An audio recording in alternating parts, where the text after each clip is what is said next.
চলো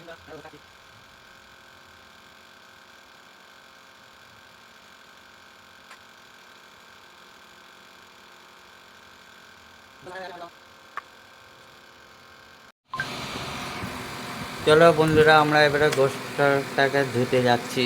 ঠিক আছে, গোশ, আলু, পেঁয়াজ সব ধোবো, আদা রসুন। বন্ধুরা, গোশ ধোয়া হয়ে গেছে। ঠিক আছে, রান্নাতে বসবো। চলো দেখতে থাকো।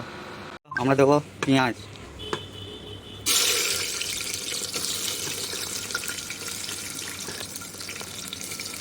পেঁয়াজটাকে আগে লাল করে দিতে হবে ভালো করে, তেলে ফ্রাই করে।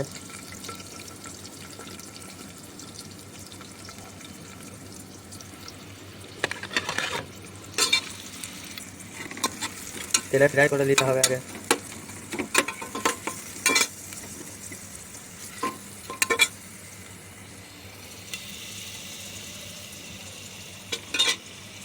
এবারে আমরা দেবো গোস্ত। এইতে পেঁয়াজটা লাল হয়ে গেছে,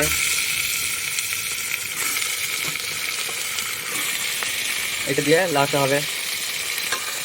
আদা রসুনের পেস্ট, আদা রসুন পেস্টটা দিয়ে ভালোভাবে করতে হবে তেলের সাথে। ভাই, আমরা সোনার কাজ করি, ঠিক আছে? আমরা রান্না করি না, তাও রান্না করে খেতে হয় আমাদের। একটু লাগাতে হবে, আমরা ভালোভাবে আদা রসুনের পেস্ট দিয়ে। ঠিক আছে, আদা রসুন পেস্টটা দিয়ে ভালোভাবে করতে হবে, কষতে হবে। 2 চামচ নুন, 2.5 চামচ হলদি, 1 চামচ বিরিয়ানির মশলা। বেশি দেবে না, বিরিয়ানি মশলা দিলে খেতে পারবে না বন্ধু। এটা দিতে হবে ধনে 1 চামচ, জিরে জিরে দিতে হবে,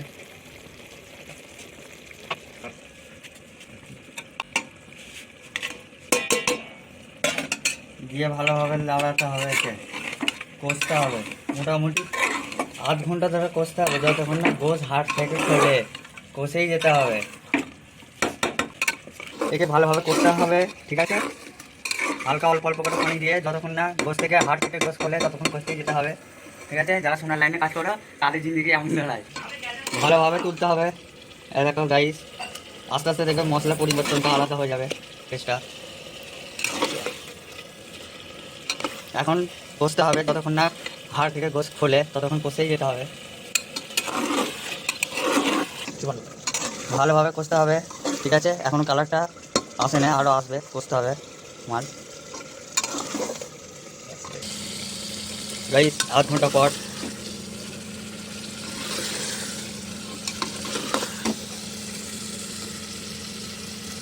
এবারে এতে দিতে হবে আলু।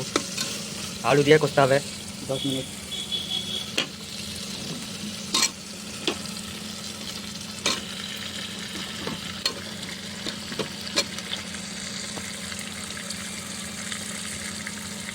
আলু দিয়ে করতে হবে, কালারটা এমন ধরা আসবে, ঠিক আছে?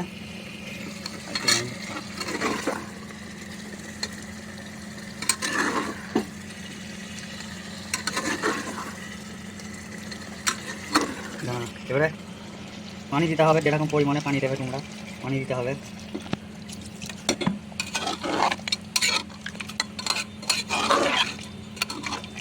গাইস, আমাদের হয়ে গেছে রান্না।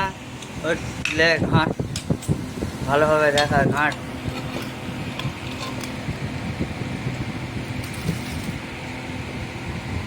তরকারিটা ঘাঁটবি তো ওপর থেকে।